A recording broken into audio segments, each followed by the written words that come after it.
और कई सारी रैली लगातार पिछले कई दिनों से मायावती कर रही है। आज ये जो रैली इस वक्त बरेली में होने जा रही है, मायावती की ये छठी रैली है, जिसको अब से कुछ ही देर में संबोधित करेंगी बीएसपी प्रमुख, जिन्हें सुनने के लिए लोग दूर दूर से पहुंचे हैं।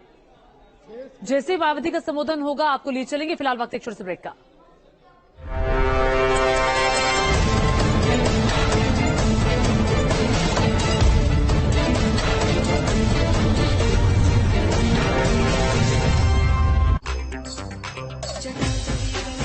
त्रिपुंड की रेखाएं तय करती हैं दिशा। रुद्राक्ष के मनके में अटका मन जनता का। त्रिशूल की नोक, डमरू की पुकार और गंगा की धार संग। धर्म के बीच इतनी गुलजार हैं गलियां सियासत की। श्री राम। आस्था की डगर पर राजनीति की रग टटोलता हाश शो। केदार टू काशी चुनावी तीर्थ यात्रा देखिए सिर्फ न्यूज नेशन पर। फिक्र है कि ये आसमां सच सुने, जमीन को सौंपा जाए इंसाफ, हौसलों की ऊंची उड़ान हो और हो ईमानदारी की बात। फिक्र है कि हर शख्स की आवाज शामिल हो, जीत सिर्फ आंकड़ों की नहीं दिलों की हो। निभाने हर भरोसा, रखने उम्मीद रोशन, खबरों की बेमिसाल मशाल थामे।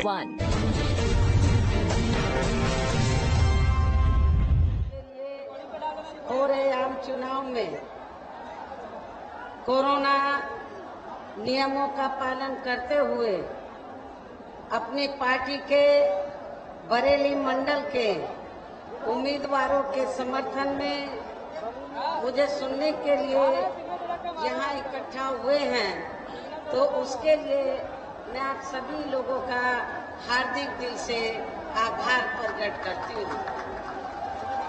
और अब मैं सबसे पहले अपनी पार्टी के संबंध में ये कहना चाहूंगी कि हमारी पार्टी ये चुनाव उत्तर प्रदेश की सभी विधानसभा की सीटों पर अकेले अपने बलबूते पर ही पूरी तैयारी व दमदारी के साथ लड़ रही है।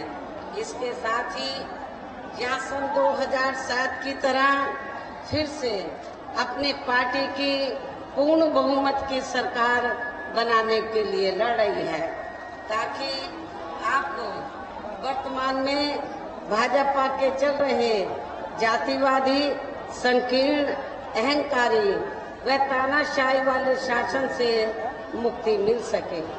इसके साथ ही हमारी पार्टी ने पूर्व की तरह इस चुनाव में भी बीएसपी से जुड़ने की तादाद को ध्यान में रखकर फिर उसी अनुपात में ही यहाँ सर्व समाज के लोगों को टिकट भी दिए हैं। और अब इस चुनाव में आप लोगों को अपना वोट कांग्रेस, बीजेपी, सपा व अन्य विरोधी पार्टियों को न देकर केवल अपनी एकमात्र हितैषी पार्टी बीएसपी को ही देना क्यों जरूरी है, इसे आप लोगों को समझना होगा।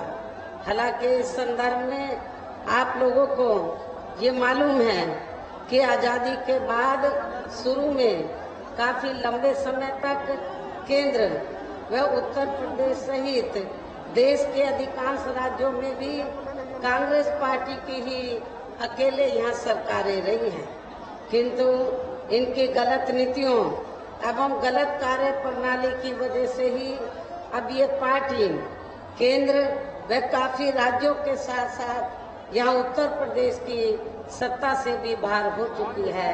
इसके साथ ही ये कांग्रेस पार्टी जबरदस्त जातिवादी होने के कारण शुरू से ही हर मामले में खासकर यहाँ दलित, आदिवासी व अन्य पिछड़ा वर्ग विरोधी पार्टी भी रही है और अभी भी है, जिस कारण ही केंद्र में रही इस पार्टी की सरकार ने इन वर्गों के मसीहा व भारतीय संविधान के मूल निर्माता परम पूज्य बाबा साहब डॉक्टर भीमराव अम्बेडकर को भारत रत्न की उपाधि से भी सम्मानित नहीं किया था, जिसके लिए वो हर प्रकार से पात्र भी थे। इतना ही नहीं बल्कि इनके मूवमेंट को आगे बढ़ाने के लिए अपनी पूरी जिंदगी समर्पित करने वाले मान्यवर श्री कांशीराम जी के देहांत होने पर भी केंद्र में उस समय इसी कांग्रेस पार्टी की रही सरकार ने उनके सम्मान में एक दिन के लिए भी राष्ट्रीय शोक घोषित नहीं किया था, तथा न ही इस पार्टी की रही सरकार ने पिछड़े वर्ग की आरक्षण संबंधी मंडल कमीशन की रिपोर्ट को भी लागू किया था, जिससे फिर बीएसपी ने अपने कड़े संघर्ष व्यापक प्रयासों से केंद्र में रही श्री बीपी सिंह की सरकार से ही इसे लागू कराया था।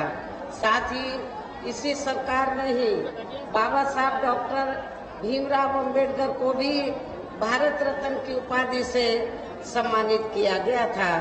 लेकिन अब केंद्र व अधिकांश राज्यों की भी सत्ता से बाहर होने पर यही कांग्रेस पार्टी खासकर दलितों, आदिवासियों व अन्य पिछड़े वर्गों के वोटों की खातिर आए दिन किस्म किस्म की नाटकबाजी करती रहती है, जबकि इन वर्गों के मामले में इस पार्टी की सच्चाई तो ये है कि कांग्रेस पार्टी जब सत्ता में होती है और इनके अच्छे दिन होते हैं तो तब इस पार्टी को इन वर्गों का विकास व उत्थान आदि याद नहीं आता है, तथा न ही इनको महिलाओं की भी भागीदारी याद आती है। इतना ही नहीं बल्कि इस पार्टी के बाद खासकर यहाँ सपा व बीजेपी आदि की बनी सरकार में भी यूपी की जनता अधिकांश मामलों में काफी ज्यादा दुखी रही है। सपा की सरकार में तो ज्यादातर यहाँ गुंडों, बदमाशों, माफियाओं, अराजक तत्वों व सरेआम लूट खसोट करने एवं दंगे फसाद आदि कराने वालों का ही राज रहा है, जिसकी खास वजह से ही इस सरकार में हमेशा यहाँ तनाव की स्थिति बनी रही है। प्रदेश में विकास के कार्य भी सपा सरकार में प्रदेश में विकास के कार्य भी ज्यादातर यहाँ एक विशेष क्षेत्र एवं एक विशेष समुदाय के लोगों तक ही सीमित होकर रह गए हैं। खासकर दलितों व अति पिछड़े वर्गों तथा इनके संतों, गुरुओं व महापुरुषों आदि के साथ तो हर स्तर पर अधिकांश में इनका सोतेला रवैया ही देखने के लिए मिला है, जिसकी जानकारी आप लोगों को भी है। उन्हें मैं यहाँ दोहराना नहीं चाहती हूँ। इसी प्रकार भाजपा सरकार की भी नीतियाँ व कार्यशैली अधिकांश यहाँ जातिवादी, पूंजीवादी एवं आरएसएस के संकीर्ण एजेंडे को ही लागू करने पर टिकी रही हैं, जिससे प्रभावित एवं शिकार हुए लोगों का इस सरकार में सही से विकास व उत्थान आदि नहीं हो सका है। साथ ही इनका हर स्तर पर काफी ज्यादा उत्पीड़न भी हुआ है। धर्म के नाम पर हमेशा यहाँ तनाव व नफरत आदि का वातावरण ही बना रहा है। प्रदेश में अपराध भी काफी ज्यादा बढ़े हैं। खासकर दलित, अकलियत व महिलाएं आदि भी इस सरकार में कतई भी सुरक्षित नहीं रही हैं, लेकिन मीडिया में इनके सही आंकड़ों को ज्यादातर दबा दिया जाता है। इसके अलावा प्रदेश में गरीबों, मजदूरों, बेरोजगारों व अन्य मेहनतकश लोगों के साथ साथ दलितों, आदिवासियों व अन्य पिछड़े वर्गों, मुस्लिम एवं अन्य धार्मिक अल्पसंख्यक समाज के लोगों के हित व कल्याण के लिए वर्षों से जो भी यहाँ सरकारी योजनाएं चल रही थी तो उनका भी इन्हें वर्तमान भाजपा सरकार में सही से पूरा लाभ नहीं मिला है। साथ ही दलितों व पिछड़े वर्गों को भी अब आरक्षण का पूरा लाभ वर्तमान भाजपा सरकार में नहीं मिल पा रहा है, क्योंकि इन्होंने बड़े बड़े सरकारी कार्य ज्यादातर प्राइवेट सेक्टर के जरिए ही कराए हैं, जिसमें इनके लिए आरक्षण की कोई भी व्यवस्था नहीं है। सरकारी नौकरियों में भी इनका आरक्षण का कोटा पूरा नहीं किया गया है। मुस्लिम व अन्य धार्मिक अल्पसंख्यक समाज के लोगों के साथ तो बीजेपी की सरकार में अधिकांश यहाँ पक्षपात वाला रवैया ही अपनाया गया है। विशेषकर मुस्लिम समाज तो इस सरकार में सबसे ज्यादा दुखी रहा है। आपके पश्चिमी यूपी में ही नहीं बल्कि पूरे उत्तर प्रदेश में जहाँ जहाँ धार्मिक अल्पसंख्यक समाज में से मुस्लिम आबादी है, तो वहाँ मुस्लिम समाज के लोगों को इनके साथ इन्होंने हर मामले में व हर स्तर पर सोतेला रवैया अपनाया है। और इतना ही नहीं, छोटे छोटे मामलों में भी बड़ी बड़ी धाराओं के तहत मामले दर्ज करके इनको जेल के अंदर भेजा है। इनमें दहशत का वातावरण कायम रखा है।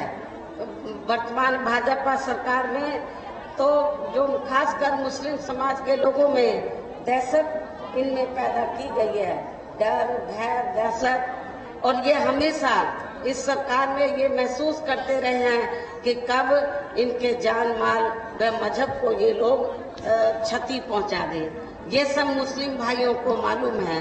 तो काफी स्थिति खराब रही है धार्मिक अल्पसंख्यक समाज में से, खासकर मुस्लिम समाज की। वैसे तो समाज के अन्य वर्ग के लोग भी काफी दुखी रहे हैं, लेकिन इन्होंने विशेषकर मुस्लिम समाज को अपना निशाना बनाकर तो इनको काफी नुकसान पहुंचाया है। दहशत के वातावरण में ये जो अक़लियत समाज है, मुस्लिम समाज है, ये अपने आप को महसूस करता रहा है। इतना ही नहीं बल्कि इस बार बीजेपी की सरकार में अपर कास्ट समाज में से विशेषकर प्रबुद्ध वर्ग भी हर मामले में अपने आप को काफी ज्यादा उपेक्षित महसूस करता रहा है। इसके अलावा इनकी गलत आर्थिक नीतियों के कारण यहाँ गरीबी, बेरोजगारी व महंगाई आदि भी काफी ज्यादा बढ़ी है। खासकर चुनाव घोषित होने से पहले तो डीजल, पेट्रोल, रसोई गैस व रोजमर्रा की जो वस्तुओं की कीमतें हैं, उनकी आए दिन बढ़ी कीमतों ने भी जनता की काफी ज्यादा मुश्किलें बढ़ाई हैं। और ऐसा लगता है कि चुनाव खत्म होने के बाद पुनः इनकी कीमतें बढ़ा दी जाएंगी। इसके साथ साथ उत्तर प्रदेश सहित पूरे देश में किसान भी केंद्र सरकार की गलत नीतियों के कारण काफी ज्यादा दुखी व परेशान रहा है और अभी भी है। साथ ही प्रदेश में बेरोजगार लोगों को रोजगार नहीं मिलने के कारण ही ज्यादातर इनको इस सरकार में पलायन भी करना पड़ा है। इस प्रकार से इन सभी विरोधी पार्टियों की रही सरकारों में शुरू से यहाँ यूपी की जनता काफी ज्यादा दुखी व परेशान रही है।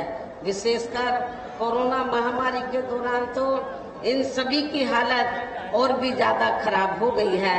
ऐसे में इन सभी विरोधी पार्टियों की रही सरकारों से निजात पाने के लिए अभी चुनाव में यहाँ प्रदेश की जनता को अपनी एकमात्र हितैषी पार्टी बहुजन समाज पार्टी की ही सरकार बनाना बहुत जरूरी है, जिसने अपने चारों रहे शासनकाल के दौरान बिना पक्षपात व भेदभाव आदि के यहाँ कमजोर एवं उपेक्षित वर्गों के लोगों के साथ साथ सब समाज में से गरीबों, मजदूरों, बेरोजगारों, किसानों, व्यापारियों, कर्मचारियों, वकीलों एवं अन्य मेहनतकश लोगों के साथ ही युवाओं, छात्रों, महिलाओं व बुजुर्गों आदि के भी विकास एवं उत्थान के लिए अनेकों ऐतिहासिक व महत्वपूर्ण कार्य किए हैं।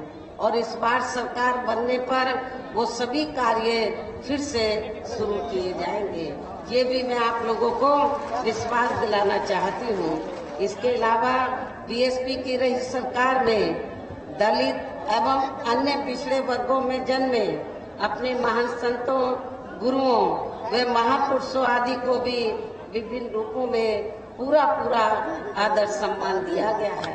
देश में ये पहली बहुजन समाज पार्टी की सरकार थी जिसने अपने शासनकाल में दलित एवं अन्य पिछड़े वर्ग में जो समय समय पर संत गुरु और महापुरुष हुए हैं उनको विभिन्न स्तर पर पूरा आदर सम्मान दिया है और आगे भी इनके सम्मान में कोई कमी नहीं छोड़ी जाएगी। प्रदेश में विशेषकर गरीबी व बेरोजगारी आदि को दूर करने के लिए इस बार भी जरूरी कदम उठाए जाएंगे।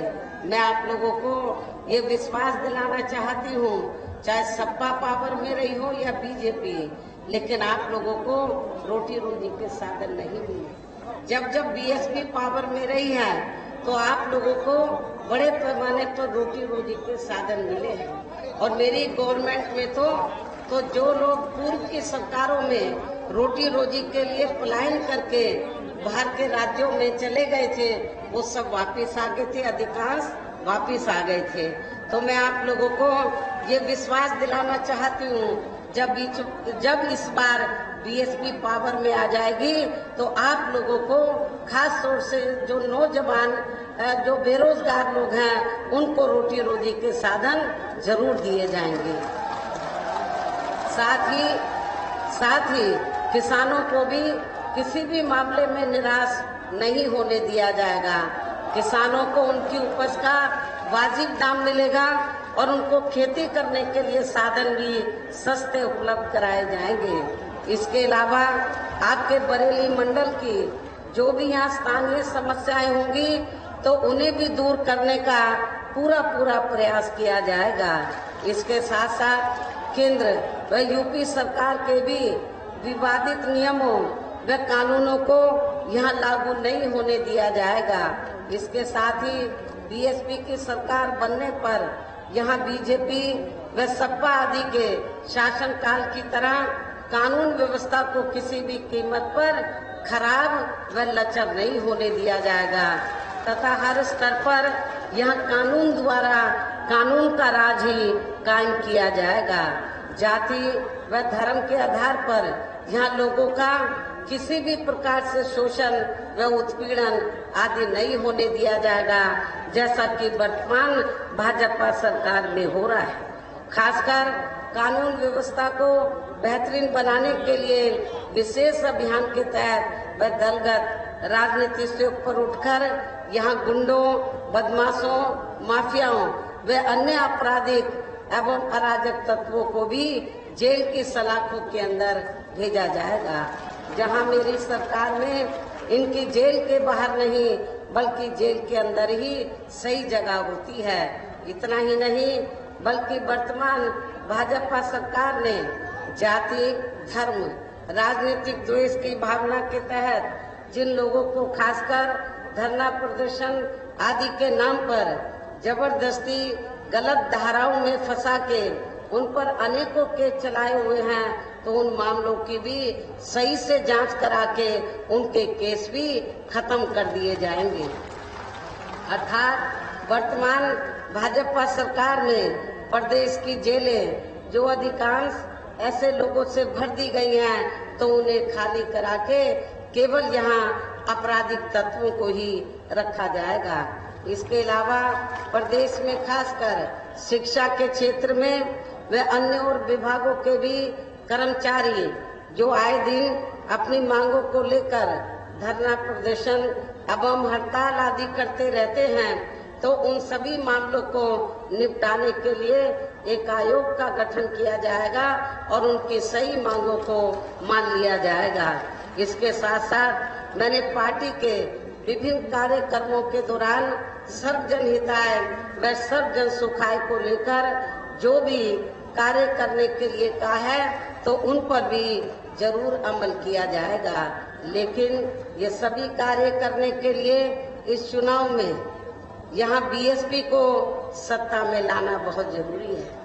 ये कार्य तभी हो पाएंगे, ये सभी कार्य तभी हो पाएंगे जब बीएसपी चुनाव में सत्ता में आ जाती हैं, और ये काम आप लोगों का है बीएसपी को सत्ता में लाने का।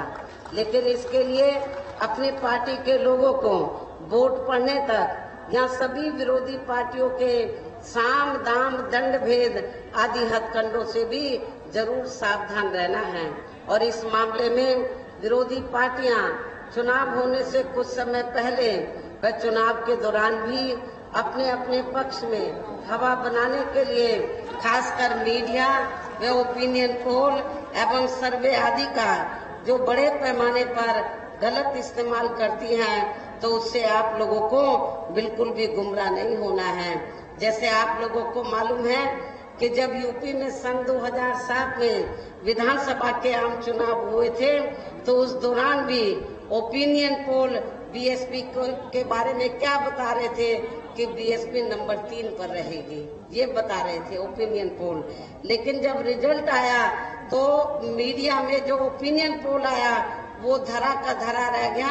उनकी ओपिनियन पोल की रिपोर्ट गलत साबित हुई और बीएसपी तीसरे पे नहीं बल्कि जिस पार्टी को वो तीसरे पे दिखा रहे थे, पहले नंबर पे दिखा रहे थे, वो तीसरे पे चली गई और बहुजन समाज पार्टी पहले नंबर पर आई और बीएसपी की एब्सोल्यूट मेजॉरिटी की सरकार बनी।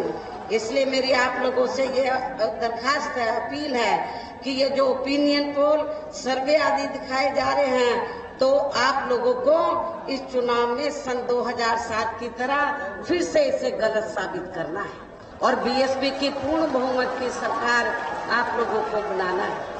इसके साथ ही पूर्व की तरह इस चुनाव में भी विरोधी पार्टियों ने विभिन्न रूपों में जो अपने हवाई व प्रलोभन भरे चुनावी घोषणा पत्र आदि जारी किए हैं, जिन्हें सत्ता में आने के बाद ये पार्टियां अधिकांश अमल में नहीं लाती हैं, तो उनके बहकावे में भी आपको कतई नहीं आना है, जिन पर से अब जनता का काफी हद तक विश्वास ही उठ गया है। इसलिए इस मामले में बीएसपी किसी भी चुनाव में विरोधी पार्टियों की तरह अपना कोई भी चुनावी घोषणा पत्र आदि जारी नहीं करती है। वैसे भी बीएसपी कहने में बहुत कम बल्कि कार्य करके दिखाने में ही ज्यादा विश्वास रखती है और ऐसा हमने यहाँ यूपी में अपनी चारों रही सरकारों के दौरान करके भी दिखाया है। इसके साथ ही यहाँ मैं ये भी कहना चाहती हूँ कि हमारी पार्टी की चारों रही सरकारों ने प्रदेश में बिगड़ी हुई कानून व्यवस्था को सुधारने के साथ साथ प्रदेश के विकास एवं आम जनहित के लिए जो असंख्य अति महत्वपूर्ण कार्य किए हैं, वो अभी तक यहाँ किसी भी विरोधी पार्टी की सरकार ने नहीं किए हैं, बल्कि ज्यादातर उन्हीं कार्यों के नाम व स्वरूप आदि बदलकर अब विरोधी पार्टियों की सरकारें उन्हीं को ही भुनाने में लगी रहती हैं। लेकिन उन कार्यों के प्रति इनकी नीयत व सोच सही नहीं होने के कारण उसमें भी ये पार्टियां ज्यादा सफल नहीं हो पाई हैं। और अब मेरा यही कहना है कि आप लोगों को इस चुनाव में अपने हित व कल्याण के लिए, अपने भले के लिए, अपने विकास व उत्थान के लिए यहाँ फिर से यूपी में बीएसपी की सर्वजन हिताय व सर्वजन सुखाय की नीतियों पर आधारित सरकार बनाना बहुत जरूरी है। और इसके लिए पार्टी के लोगों को वोट पड़ने वाले दिन कोरोना नियमों का भी पालन करते हुए सबसे पहले सुबह उठते ही व समय से अपने अपने पोलिंग बूथों पर अपना वोट डालने के लिए जरूर जाना है। हमारे जो बुजुर्ग हैं या बीमार हैं, मैं उनके बारे में तो नहीं कह सकती, तो वो तो अपना खाना खाएं, खाना खा के तो दवा वगैरह जो भी लेना वोट डालने के लिए जाएं। लेकिन जो स्वस्थ है, ठीक है, उनसे मेरी पुरजोर अपील है कि वोट वाले दिन आप लोगों को अपनी पार्टी के लिए, अपनी पार्टी की सरकार बनाने के लिए, अपने उम्मीदवारों को जिताने के लिए, तो आप लोगों को तब तक उस दिन कुछ घंटों का उपवास रखना, व्रत रखना है, जब तक आप लोग अपना वोट डालकर अपने अपने पोलिंग बूथों पर वोट डालकर अपने घरों में वापस नहीं आ जाते हैं। इसके साथ ही आपका वोट अन्य कोई व्यक्ति ना डाल सके, इसका भी आप लोगों को खुद ही ध्यान रखना है। इसके साथ साथ अपनी पार्टी का कोई भी वोट पड़ने से ना रह जाए, तो उसका भी पार्टी की हर पोलिंग बूथ की कमेटी को विशेष ध्यान रखना है। इन्हीं जरूरी बातों के साथ ही अब मेरी बीएसपी के लोगों से यही अपील है कि पार्टी ने जहां आपके बरेली मंडल में जिन भी विधानसभा की सीटों पर अपने उम्मीदवारों को चुनाव के मैदान में उतारा है, जो यहां आप लोगों के बीच में मौजूद भी हैं, तो उन्हें आप लोगों को वोट वाले दिन अपनी पार्टी के हाथी चुनाव चिन्ह के सामने वाले बटन को दबाकर जरूर जिताना है।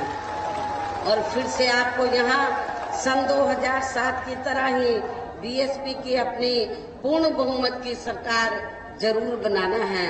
तभी फिर प्रदेश में अमन चैन कायम होने के साथ साथ यहाँ सभी वर्गों धर्मों के लोगों का भी सही से विकास व उत्थान आदि हो सकता है। साथ ही जहाँ अन्याय, अपराध, भय व भ्रष्टाचार मुक्त एवं विकास युक्त वातावरण भी पैदा हो सकता है, तथा तभी फिर यहाँ परम पूज्य बाबा साहब डॉक्टर भीमराव अम्बेडकर एवं मान्यवर श्री कांशीराम जी आदि का भी सही सपना साकार हो सकता है।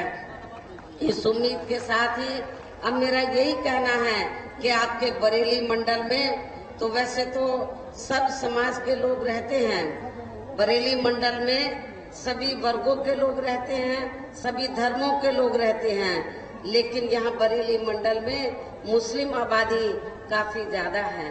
हमारे मुस्लिम भाई ये सोचते हैं कि शायद सपा सरकार में उनको कुछ मिलेगा या उनके हितों की रक्षा की जाएगी, तो मैं मुस्लिम भाइयों को ये बताना चाहती हूँ, आपके सपा जब यहाँ पावर में रही ना आपके हितों की रक्षा की गई, और अब तो सपा का हाल ये है कि इस बार चुनाव में जो मुस्लिम समाज है, बरेली मंडल का ही नहीं पूरे उत्तर प्रदेश का समाजवादी पार्टी में ये जो सपा है इस चुनाव में, तो जो मुस्लिम समाज है अपने आप को ठगा सा महसूस कर रहा है।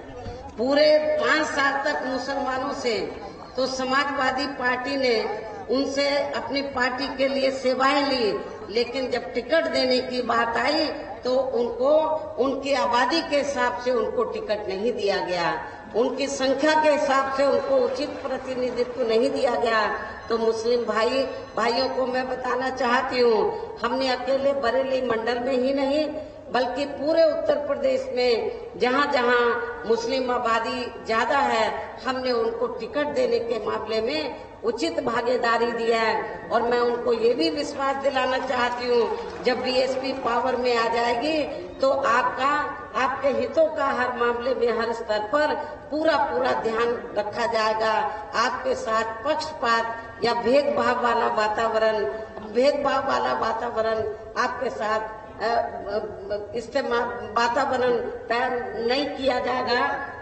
ऐसा आपको नहीं लगेगा कि बीएसपी की सरकार में सौतेला रवैया अपनाया जा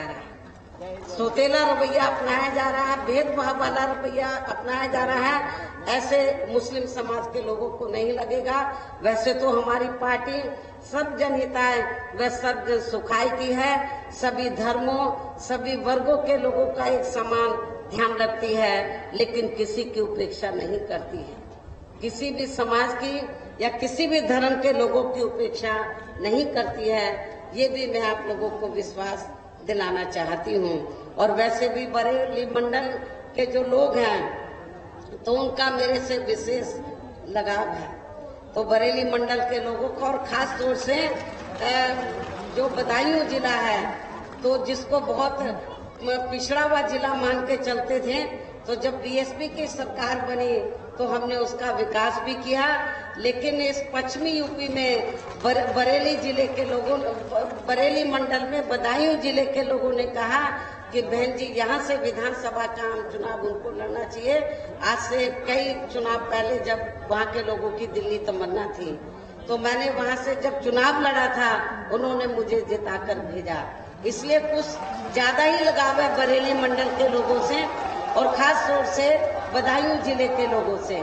इसलिए मैं आप लोगों को ये बताना चाहती हूँ कि चाहे तो मुरादाबाद मंडल है तो चाहे मुरादाबाद मंडल में जैसे बिजनौर जिले के लोग अपने आप को सोचते हैं कि बहन जी हमारी है, इसी प्रकार बरेली मंडल में बदायूं जिले के लोग भी सोचते हैं कि बहन जी हमारी है। लेकिन मैं मुरादाबाद मंडल के साथ साथ तो बरेली मंडल के लोगों को भी ये बताना चाहती हूँ, अब मैं आप सब लोगों के हित की मैं बात करती तो मैं आप सब लोगों की हूँ। अब मैं अकेले बिजनौर या बदायूं की नहीं, लेकिन उनका अधिकार बनता है क्योंकि उन्होंने मुझे जिताकर भेजा, पार्लियामेंट में भी भेजा, असेंबली में भी भेजा। लेकिन मैंने जीतने के बाद, सरकार बनने के बाद तो पक्षपात वाला रवैया नहीं अपनाया। मैंने मुरादाबाद मंडल में भी, बरेली मंडल में भी सभी क्षेत्र का पूरा उनके डेवलपमेंट का पूरा ध्यान रखा था।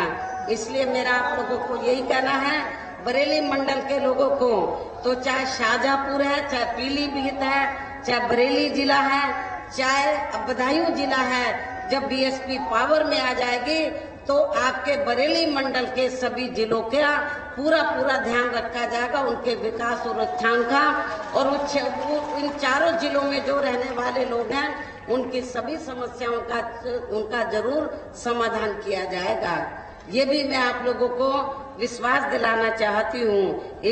अब मैं आप लोगों का और ज्यादा समय न लेते हुए अब मैं यही कहना चाहती हूँ कि अब आप लोगों को इस चुनाव में क्या करना है, अब आप लोगों को हर पोलिंग बूथ को जिताना है, बीएसपी को सत्ता में लाना है।